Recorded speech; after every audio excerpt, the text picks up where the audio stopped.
to the WrestleHavoc Podcast on YouTube, where we discuss everything in and outside of the squared circle. We talk all that goes on in the realm of WWE and AEW every week. And now, here's your host, the one that will give you a reality check on pro wrestling, Flamin' Ricky DeReyes. This is the WrestleHavoc Podcast.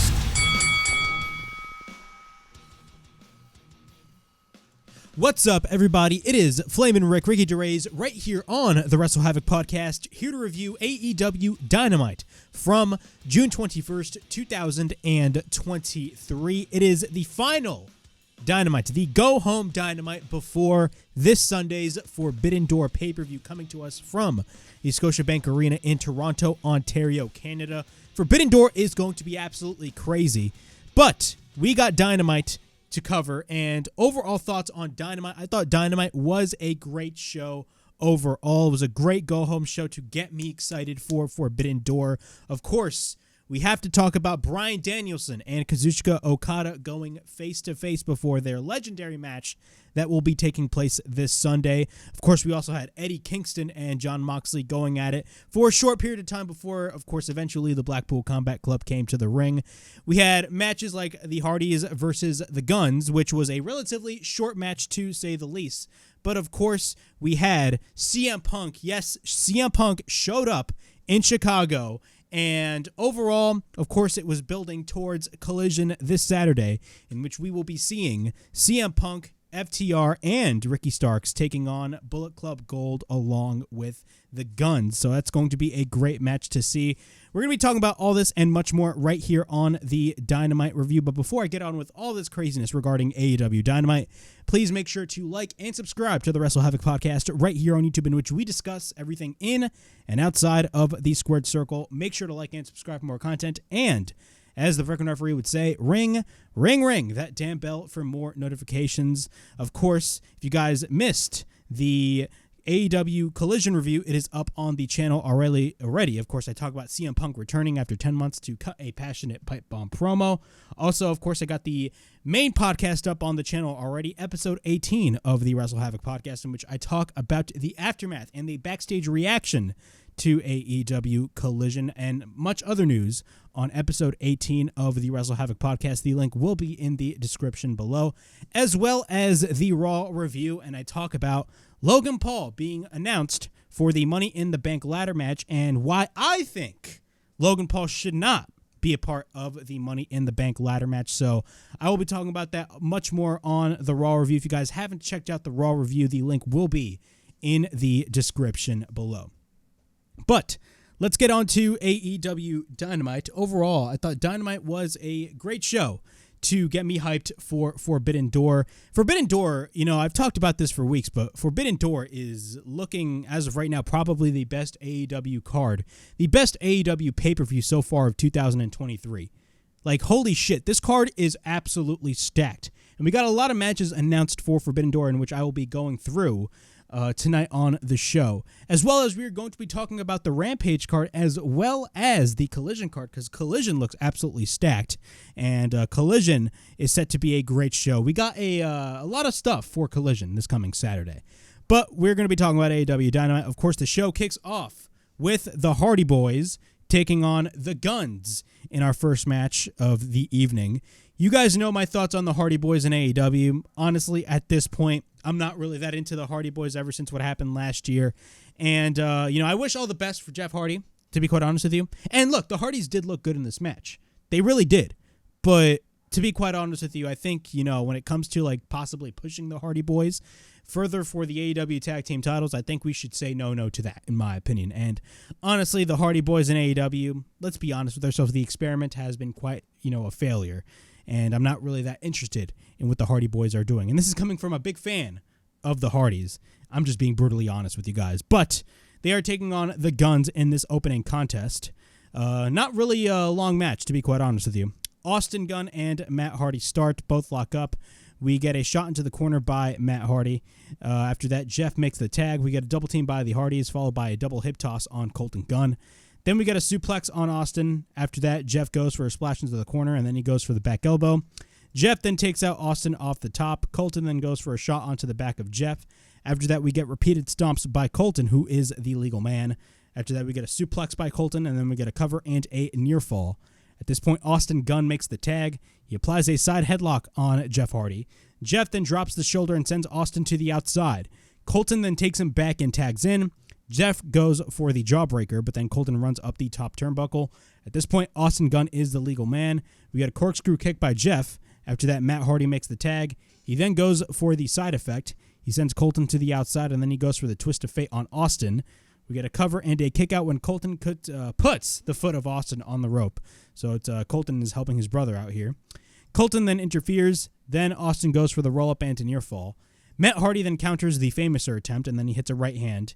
Then he tries to go for the twist of fate, but then he misses it. Colton makes the tag. He takes out Matt, and then we get a cover and a near fall. At this point, Jeff Hardy is the legal man. And then the Guns later gang up on Jeff Hardy, but then later, Jeff hits a double DDT. At this point, both Guns are down. Jeff goes for the double leg drop, of course, onto both of the groins of the Guns. After that, Jeff misses the twist of fate, and then he finally hits it on Colton. After that, Jeff goes to the top, but then Juice Robinson and Jay White, Bullet Club Gold, come in. The Guns end up hitting the 310 to Yuma. After that, we get a cover, and the Guns win the match. After that, Bullet Club Gold attacks the Hardys. Then Jay White goes for the Blade Runner on Matt Hardy. Jay then grabs Jeff Hardy. Juice goes for a left hand using the coin that we've seen before. After that, the Guns hold on to Matt Hardy. But then what happens? Ricky Starks comes in for the save, but he gets ganged up by Bullet Club Gold. And from what it looks like, now, we do not know if this is the case, but the Guns, from what it looks like they are going to be a part of Bullet Club Gold. That's not really official yet, but they are going to be teaming up with Jay White and Juice Robinson this coming Saturday on Collision. But what happens is after that, Ricky Starks comes in. He still gets ganged up. FTR, of course, the current AEW Tag Team Champions, come in for the save. They attack Bullet Club Gold. And then after that, Bullet Club Gold is just all in control. And, of course, AEW Dynamite is in Chicago. CM Punk runs in for the save. No music, no nothing. CM Punk just runs in for the save with a huge pop from the Chicago audience. He comes in and helps. CM Punk picks up Juice for a GTS, but Juice retreats. Punk then grabs the mic and talks about how he's been watching you guys fighting for weeks now. But if they want, he's a Collision guy. You know, he's not even supposed to be here. I'll see you guys Saturday on Collision. Further building up a match between, of course, FTR, CM Punk, and Ricky Starks taking on Bullet Club Gold and the Guns. Overall thoughts on this opening match / segment. This was, not a bad match. I mean, this was a relatively short match to open up Dynamite. And the Hardys, I've been criticizing how the Hardys look, to be quite honest with you. There's nothing really special right now in AEW going on with the Hardys. And, I remember when the Hardys first came into AEW last year, Jeff did not look very good. I remember vividly the match that the Hardys had with the Young Bucks at Double or Nothing last year. It wasn't a good match whatsoever. But overall, the Hardys definitely did look great in this match. Of course, CM Punk showing up on Dynamite. It was actually in the rumor mill. I believe Fightful reported that CM Punk was going to be showing up. And from what it looks like right now, there's no official roster split. It's going to be a scenario in which if the Elite are not on the show, then CM Punk is going to be coming in. That's basically the gist of what I get on the whole situation. So it looks like we're going to be getting overlapping stories when it comes from Dynamite to Collision, which I absolutely like to see, because if AEW wants to make Collision a success, they got to do shit like this. And overall, I'm 100% down with it. I thought the first Collision was great, and I think the second Collision is going to be even better, in my opinion. But the crowd in Wintrust Arena was absolutely ecstatic for CM Punk showing up. And, of course, they are in Chicago, so CM Punk is getting that positive reaction. But, of course, Collision this Saturday is going to be at the Scotiabank Arena, the same arena that Forbidden Door is going to be in the day after. And it's going to be very interesting to see the reaction that CM Punk is going to be getting, because, of course, there is many different markets that, when AEW would talk about CM Punk, the crowd would start booing CM Punk. And I believe when the Elite filmed that backstage segment, which clearly that was pre-taped, it clearly showed, and there was a video that showed up on Twitter that the Elite, are getting booed out of the building in Chicago. So there's definitely going to be a lot of interesting developments when it comes to CM Punk and the reactions that he's going to get, and the Elite and the reactions that they are going to be getting as we head further and further and further down the later weeks. But overall, this was a great opening segment. Of course, on Saturday on Collision, we're going to be getting CMFTR and Ricky Starks to take on Bullet Club Gold, that being Switchblade, Jay White, and Juice Robinson, and the Guns on Collision this coming Saturday. It's going to be a great match regardless. I'm absolutely excited to see what goes down. All right. After that, we got the concession stand brawl with Jeff Jarrett and Mark Briscoe. Overall thoughts on this match. Honestly, to be quite honest with you, I wasn't really the biggest fan of this match. We had a great moment with CM Punk showing up. All of a sudden, we have a freaking concession stand brawl with Jeff Jarrett and Mark Briscoe.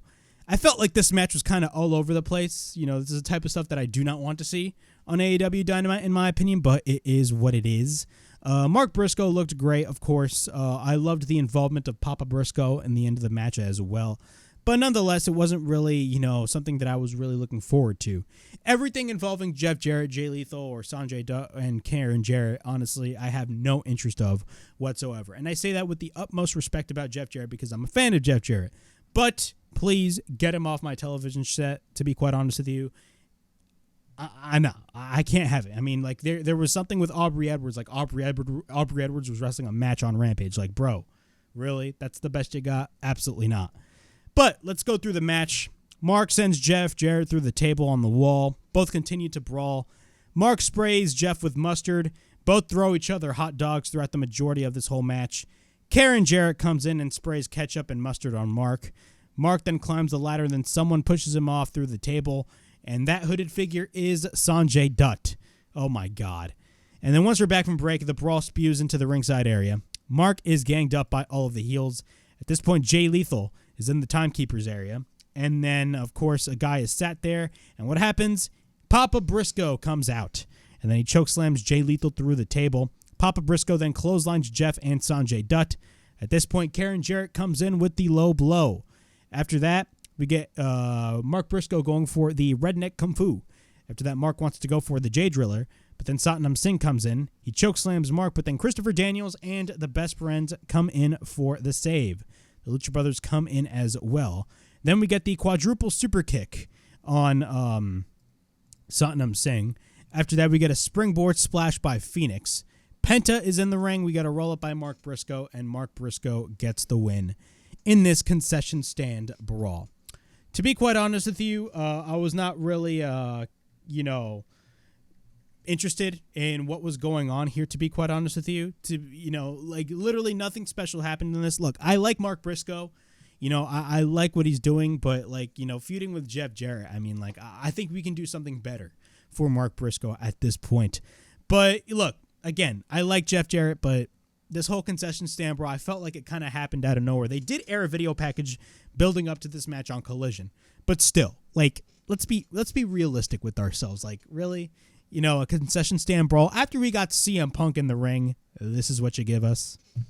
I don't know about that, to be quite honest with you. But nonetheless, it was a fine match. I loved the involvement of Papa Briscoe. Papa Briscoe is very entertaining, in my opinion. But that's my thoughts on that. All right, we got the Blackpool Combat Club, Don Callis, and Konosuke Takeshita looking badass as ever. Very interesting with Don Callis and Konosuke Takeshita standing side by side with the BCC. John Moxley says that there are only 3 letters that matter in this business. BCC. They define pro wrestling. We got Forbidden Door. They assembled a great team. The Blackpool Combat Club, Konosuke Takeshita, and Shota Umino from New Japan Pro Wrestling. They challenged the Elite in a 5-on-5 match at Forbidden Door, but they also got another dream match when the Rainmaker meets the American Dragon, Bryan Danielson. Danielson says that Okada isn't here in the building, and he understands why. Because so many people call him the best wrestler in the world. But when they get into that ring, he is nothing but an amateur. A common word used in the words of the BCC. He will go out to the ring, and he will call him out. And if he doesn't show up, he will prove to everybody in the world that he isn't the best. And he is an amateur, and he is a coward. Great promo by Bryan Danielson. Y'all just know Okada and Danielson are just going to fucking tear the house down in Canada this Sunday at Forbidden Door. It's going to be a great match, to be quite honest with you. I'm excited for that shit. That shit's going to be ridiculously insane. After that, we got Chris Jericho, Sammy Guevara, and Minoru Suzuki. Yes, Kaze Ninare. Taking on Action Andretti, AR Fox, and Darius Martin. Of course, Jericho and Sammy Guevara are no strangers of teaming up with Minoru Suzuki because they did team up with Minoru Suzuki last year at the Forbidden Door show, and that was actually in the opening match. And it was a great opening match, to be quite honest. It was a fantastic opening match, man.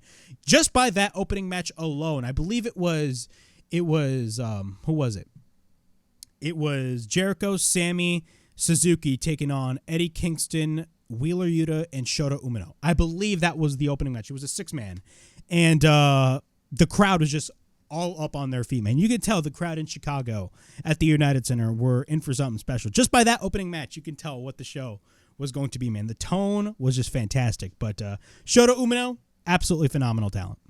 But let's get on with this match. Action Andretti and Sammy Guevara start, of course, Chris Jericho and Sammy Guevara and Suzuki, the Suzuki Gods, that being. We got a side headlock by Sammy, followed by a shoulder tackle by Sammy into near fall. We got a roll-up by Andretti. Both miss a series of pump kicks. Later on in the match, Jericho is the legal man. He takes out Andretti and Darius Martin. He clotheslines Fox. Fox stands back up, and then he tags in Andretti. After that, we got a running forearm by Action Andretti, and then we get a kick by Jericho. And then we get a series of chops by Jericho on Action Andretti. Andretti ends up going for the tope suicida. And then we get a springboard clothesline on Jericho, followed by a running shotgun dropkick on Chris Jericho. After that, Andretti goes for the split-legged moonsault, but then he gets caught by Minoru Suzuki with a sleeper hold. After that, Darius comes in. Darius fucked up at this point. We get an elbow strike by Suzuki, and once you fuck up in front of Suzuki, shit's going to get real. After that, Suzuki goes for the pile driver, or I should say the Gotch-style pile driver. Action goes for the Enziguri again. Sammy goes for the double cutter. We get a springboard dropkick by AR Fox. And then we get a series of chops by Jericho into the corner. At this point, Fox is on the apron. And then we get a springboard senton off the outside, off the top on the outside. After that, we get a roll-up by Andretti on Jericho, and then we get a near fall. We get a springboard spinning kick. After that, he goes for the running shooting star press. Then he picks up Jericho, and then he sends Andretti into the corner. Darius Martin tags in. Sammy comes in, and then we get the Spanish fly by Sammy. Fox then comes in with the corkscrew brainbuster, but then Minoru Suzuki comes in and manages to hit the Gotch-style pile driver after that. After that, Action Andretti goes for the pump kick. Jericho goes for the code breaker. We get a roll-up by Darius and a near fall, but then Darius comes back with the flatliner. After that, we get a cover and another kick out. And then we get a kick by Darius, but then Darius goes to the top, and then he gets caught into the walls of Jericho. But then, of course, in typical Jericho fashion, when he has the walls applied, he wants to, add more pain to his opponent, so he goes and applies the Lion Tamer. And Suzuki goes for the submission onto the outside, and that leads to Jericho, Suzuki, and Sammy Guevara winning the match. After the match, Renee Paquette is in the ring. She mentions Sting and Chris Jericho going face-to-face last week on Dynamite. Jericho snatches the mic away from Renee and says Sting and Chris Jericho in the ring for the first time ever was a monumental moment in pro wrestling because it was never seen before. Everyone was so excited, except for him. He's known Sting for a long time. He knows how selfish and egotistical he is. How he claimed everybody that he is the hero, but all he does is show up where the highest bidder is. And he calls Sting a whore. But it stops now. And that's why the Suzuki Gods are challenging him and Darby to find a partner and then face them in a 6-man match on Sunday at Forbidden Door. Chris Jericho and Sting in the ring in the match for the first time ever. He calls Sting a coward, he is selfish, and he's a sanctimonious son of a bitch. But Sting comes out. Sting, of course, is reeling the crowd up. Sting is in the ring. "Why are you so tight, huh?" says Sting. He is cussing under his breath right now. "We had a great moment last week," said Sting, but moments don't last long enough. He needs some time with him. Sunday, he plans on having some time with them, and he accepts. Darby then says he accepts his lame challenge, and Darby says he's made a lot of enemies in lots of places, but we got the guy for Sunday. Jericho then asks, who is that guy? And Darby says, you will find out this Saturday on Collision. So we do not know who the partner for Sting and Darby Allin is going to be. But honestly, if you were to think about it, if it's going to be a New Japan guy, I think the interesting scenario, in my opinion, could be Tetsuya Naito. Maybe. I don't know. I don't know his status right now. I don't know if he's in. I don't watch New Japan, but I do know Tetsuya Naito does have some history with Chris Jericho. So what if it is a New Japan guy and it ends up being Tetsuya Naito? We do not know. Could it be anybody else? I have no idea. I know some people were throwing out Goldberg of all people, which at this point, I think Goldberg is definitely on his way to AEW. But do I think he's going to be showing up at Forbidden Door? No, I think they're going to be saving that for Wembley Stadium. But it's going to be interesting to see who the partner is, and we're going to be finding out this Saturday on Collision. So I love how AEW is building up Collision more with Dynamite. Fantastic stuff. AEW should continue on doing that because if they want to make Collision a success, they should do that. Now, the other story is Sammy Guevara. Now, we do know the seeds were planted for Chris Jericho to most likely turn on Sammy Guevara last week on Dynamite. The seeds were definitely planted. Do I see something escalating at Forbidden Door this Sunday? I definitely see that happening because at this point, I think Sammy should definitely go on his own. But we're going to have to wait and see. I've always wanted to see a one-on-one program with Sammy Guevara and Chris Jericho. And I think we're definitely on the verge for that. But right now, we're going to be focused more on Jericho and Sting because, of course, that's a match we have never seen before. And that is a match everybody has been wanting to see, in my opinion. You know, one of the matches ever since Sting first came into AEW is like, I would love to see Sting versus Chris Jericho. That's just my eyes, at least. After that, Tony Schiavone and RJ City are backstage to pick out the names for the AEW Tag Team Titles Blind Eliminator Tournament. And they pick out two names, and they were shocked with the names that they got. And knowing what happened later on, yeah, those were shocking picks, to say the least. After that, the Elite are backstage. Hangman says the Blackpool Combat Club want to challenge the Elite to a 5-on-5 at Forbidden Door. They know Kenny, has a match with Will Ospreay, but they have friends all over. Sometimes it feels like the world is against us. A lot of guys hate you guys, BCC. And then, of course, they say that Eddie Kingston is their partner. And Eddie says he doesn't like them, but he hates Claudio more. The fifth person is someone he will be picking, and he trusts him more than he does, and he will be the guy that makes the announcement. Now, I believe there was a video on Twitter that was floating around about somebody filming in the arena when the Elite were in that backstage segment that was definitely pre-taped because there's reports that the Elite were not in the building because of logical reasons. CM Punk was not there. They were booing the Elite. So, like, it's like going to be like every time when, the Elite are like in some sort of thing on the show, if the show's in Chicago, yeah, they're going to get booed out of the building. But what's interesting, again, like I said at the top of the review, CM Punk's reaction is definitely going to be mattering because for a fact the AEW audience is not stupid. I talked about this for weeks right here on the podcast. It's going to be interesting to see the type of reaction that CM Punk is going to be getting in Canada this Saturday on Collision. Very interesting. Next, we got Adam Cole, baby. He's in the ring. Overall, this was a great segment, man. This is probably one of my favorite things, if not my favorite thing on the entire show, in my opinion. Chicago, who's ready for story time with Adam Cole, baby? Now, he hates to admit this, but he has to give the devil his due. MJF gave him one of the toughest matches of his career. He was put through a table and he got hit with the pile driver on the apron, but he kicked and scratched and crawled, and he did everything in his power to try to win that match, but at the end of the day, he did not win the match. However, MJF did not win either, and now he understands. It was a smart thing to do for MJF not to accept the 5 more minutes, but it was also the coward thing to do. And let's get real. If Max wants to be known as the greatest AEW champion of all time, he needs to take on all comers. He needs to fight every single person that gets in his way. And the fact that MJF never beat, or the fact of the matter is MJF never beat Adam Cole, baby. He knows MJF has a tendency to run his mouth, and it proceeds to call out MJF. And he says he knows you Midwestern mouth breathers aren't very bright, says Maxwell Jacob Friedman. But when the world champion is holding the microphone, you keep your poor mouths shut. We get a bunch of shut the fuck up chants by the crowd in Chicago. Now, usually, Warner Brothers or the people at TNT would censor that shit. You know, that's been happening across TNT and USA Network and Fox as well, which is kind of lame. Now, I would understand on the Fox perspective, you know, censoring chants because Fox is broadcast television. But for USA and TBS to do that, I don't know about that. But we get a bunch of shut the fuck up chants by the crowd. MJF is flat out saying, no. And then MJF says, congratulations, Adam Cole, because last week somebody came out to play. It was the same guy he studied. The Panama Playboy, Adam Cole, came back better than ever. And he was the one that dragged him out of you, Adam. So you are welcome.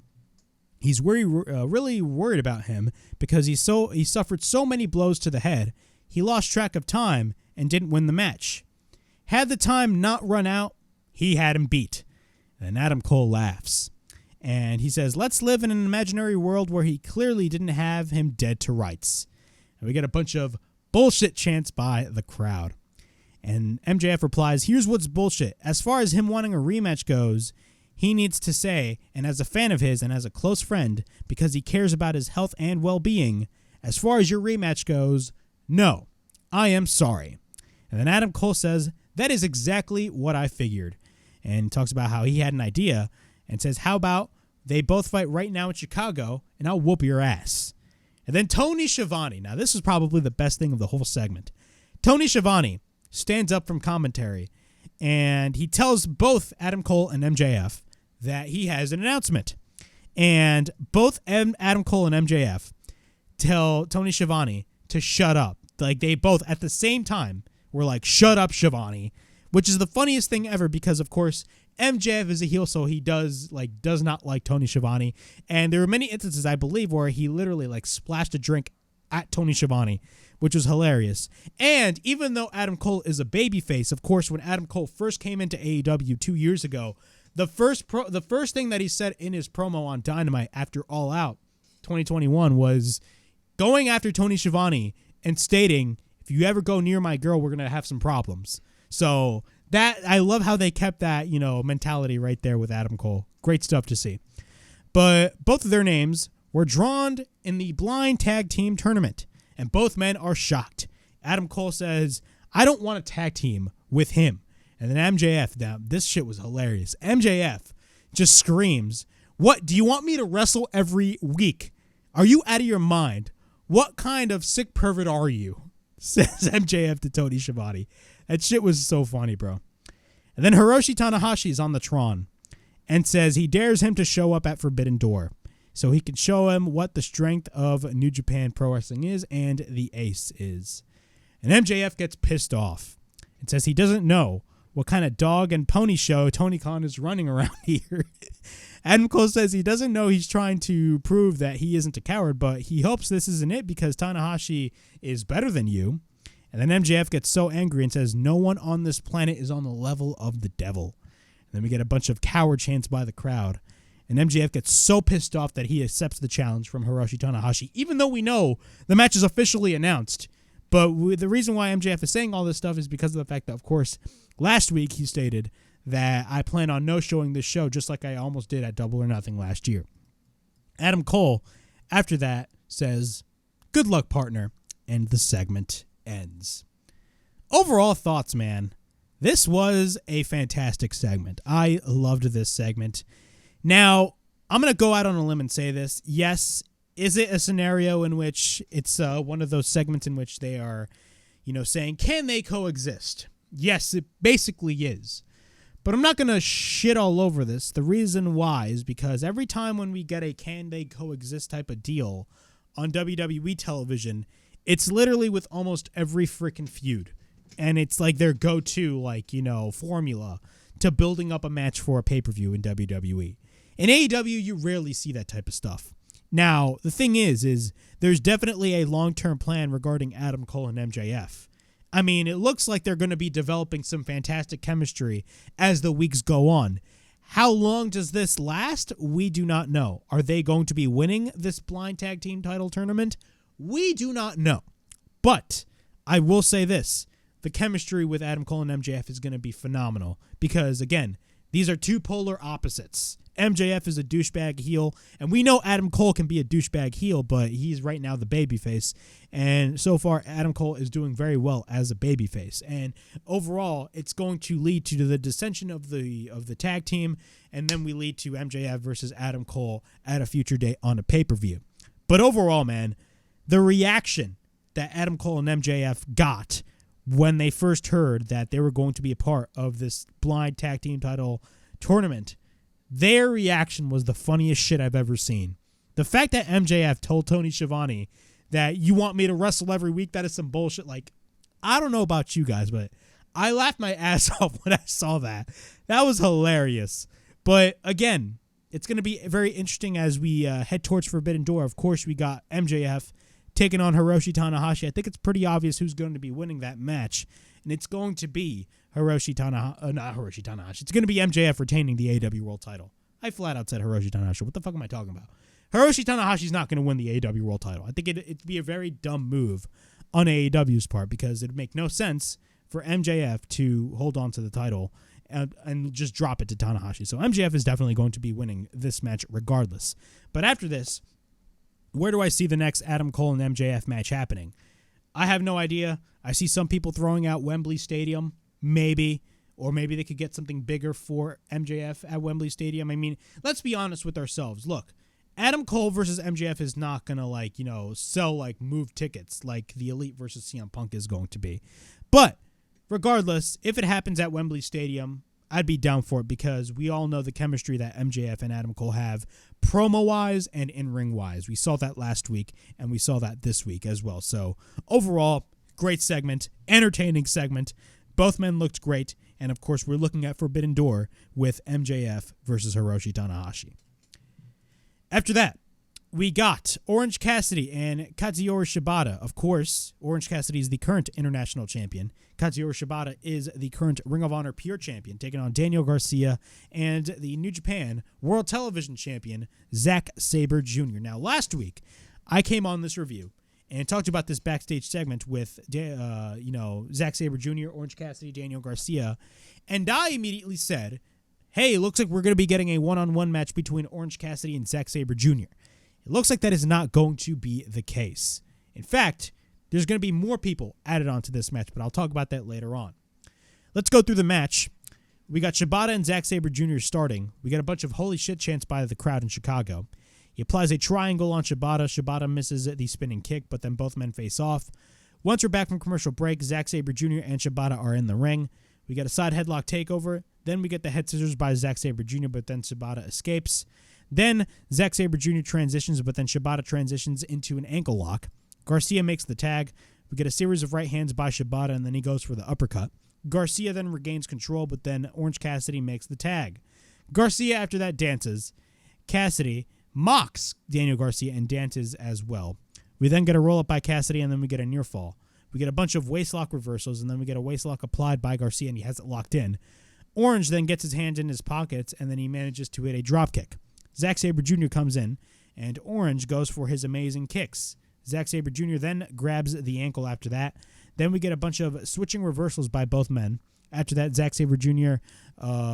Basically puts his feet on the neck of Orange Cassidy and twists the neck of Cassidy. That shit looked absolutely brutal, and this is not the first time he did this in this match. And then he targets the head of Orange Cassidy. Garcia tags in. Garcia goes for a suplex, but then he stomps onto the back of the knees of Orange Cassidy. Sabre tags in, but then both Garcia and ZSJ target the arms of Orange Cassidy. He stomps onto the knee of Cassidy, and then Zack Sabre Jr. goes to the outside and hits an uppercut on Cassidy. Once we're back from our second commercial break of the match, Zack Sabre Jr. is in control. Then Orange goes for the Stunt Dog Millionaire, but then Shibata tags in. He boots ZSJ, but then he goes for repeated rights. We get an uppercut by Shibata, but then we get a kick to the back of Zack Sabre Jr. And then he goes for the overhead kick, that being Zack Sabre Jr. After that, Garcia makes the tag, but then we get repeated kicks by Garcia on Shibata. At this point, Shibata no-sells, but then we get a right hand by Shibata, and then we get Shibata and Orange Cassidy going for those amazing kicks, bro. You know, it ain't sarcasm. You know how those kicks are. Zack Sabre Jr. then comes in, but then gets taken out. And then Shibata and Orange Cassidy go for the double running missile dropkick on both of the heels in each corner, which looked pretty badass. Orange then goes to the top on Zack Sabre Jr. on the outside, but then we get a second missile dropkick on Shibata. Then we get a suplex on Shibata, and then we get a cover end to near fall. We then get a roll through by Garcia, but then he applies the Dragon Tamer. After that, Zack Sabre Jr. holds on to Cassidy from interfering, but then Zack Sabre Jr. comes in. He twists the neck of Shibata. Absolutely brutal. Orange comes in. We get a DDT by Cassidy, followed by a boot by Garcia. And then he goes for the boot on Shibata. And then we get a clothesline. At this point, Shibata no-sells, but then we get a boot by Shibata, and then we go for the pump kick on Garcia. He applies the sleeper, and then we get a boot on ZSJ, but then we get a bunch of waist locks by both. Orange punch by accident on Shibata when I believe Garcia ducked. And then we get a roll-up by Garcia on Shibata, and the heels get the win. After that, what happened is, both men, Orange Cassidy, everybody was holding the belts one another, possibly teasing a match for the international title. And it's now official. We are going to be getting a 4-way match for the AEW International Championship. We got Orange Cassidy defending his title against Zack Sabre Jr.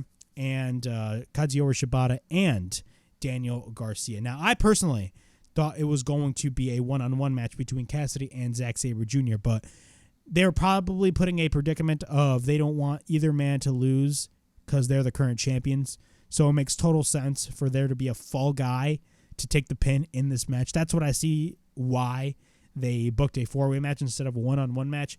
Personally, I would have much rather loved to see a one-on-one match between Zack Sabre Jr. and Orange Cassidy. But nonetheless, I think a 4-way match would be absolutely fantastic. Do I think Orange Cassidy could lose this international title? I don't know. But, of course, last year, the international title, at the time it was called the All-Atlantic title, there was a 4-way match to crown the champion.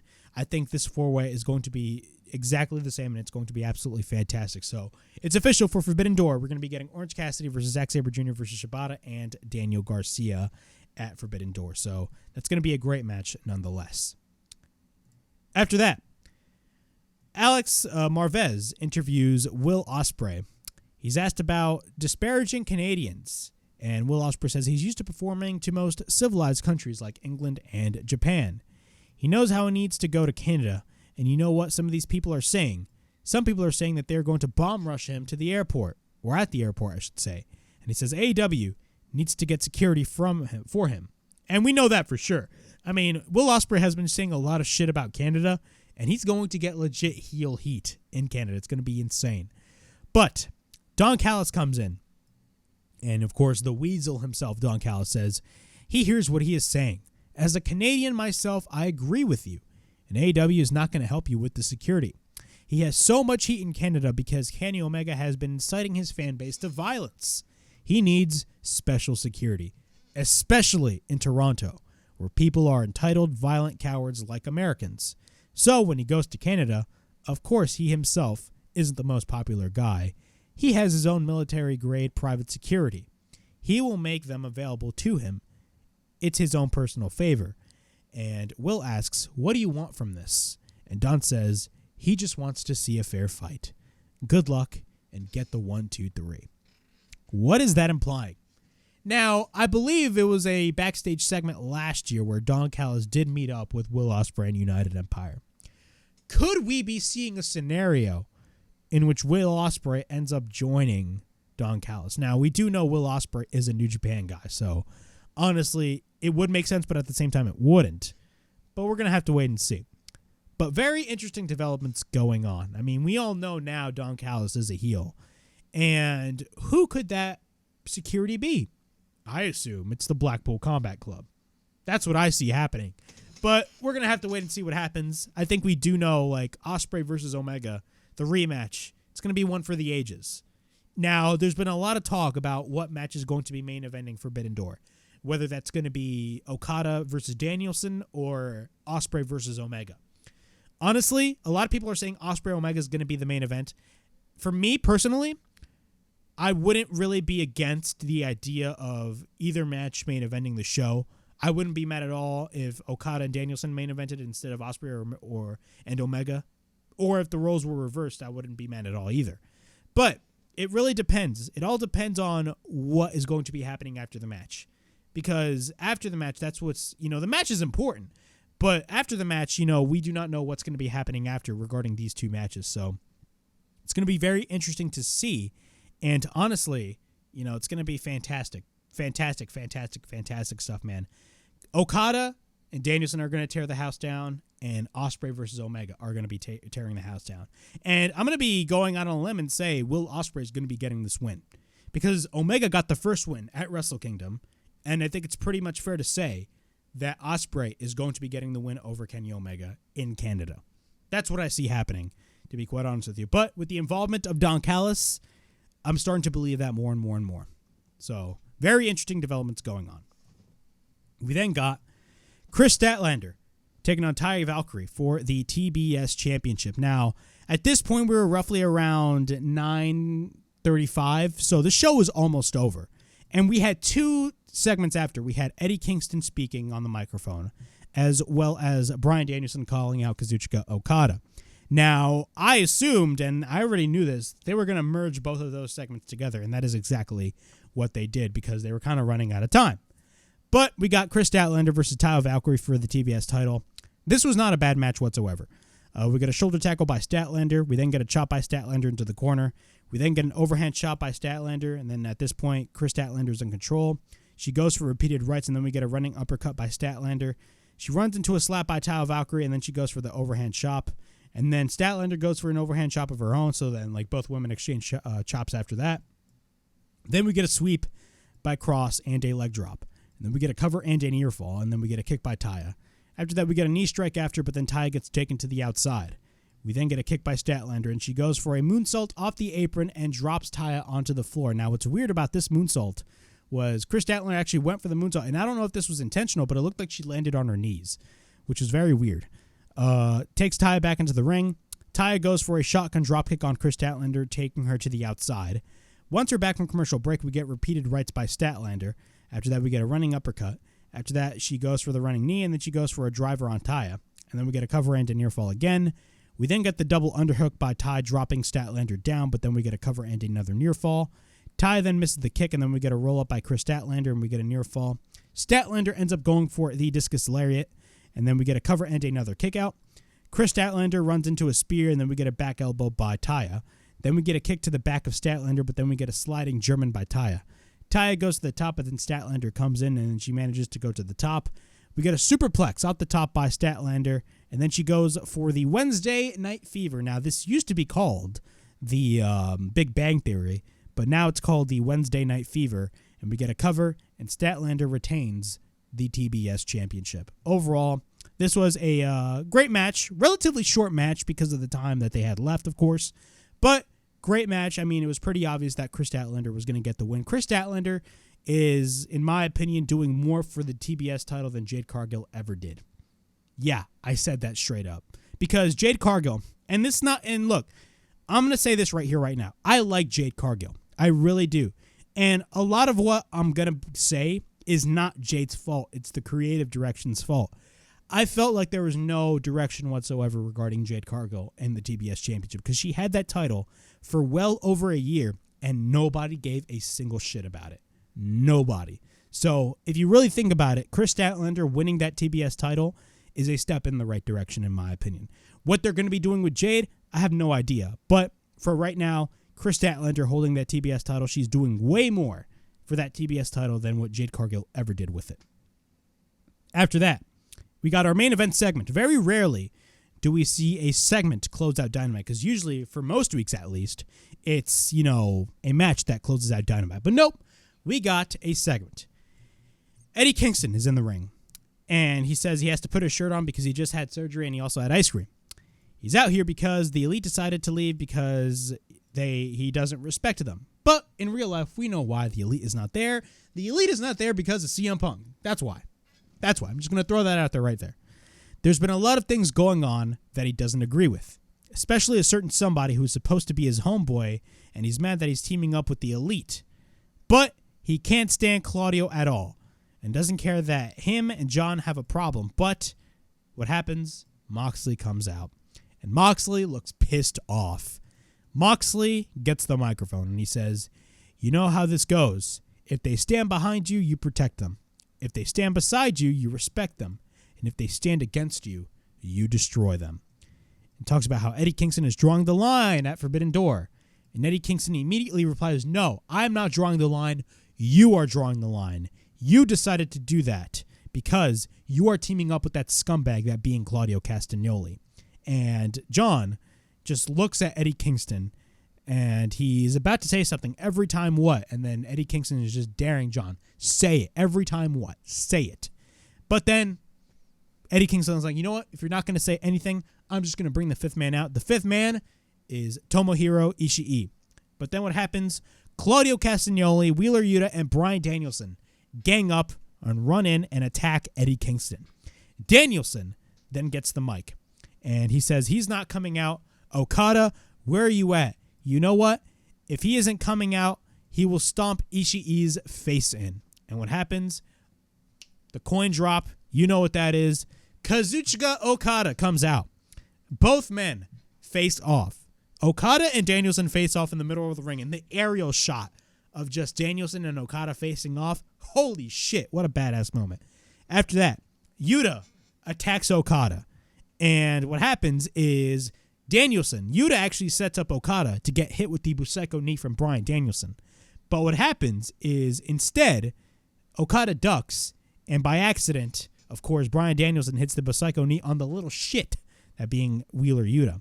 And what happens after that is Okada almost goes for the Rainmaker on Danielson, but then Danielson escapes, but then Yuta is still in the ring. Okada then ends up hitting the Rainmaker on Wheeler Yuta. Okada stands tall in the ring, and the show ends. Overall, this was a fantastic segment to open up, to close Dynamite, in my opinion.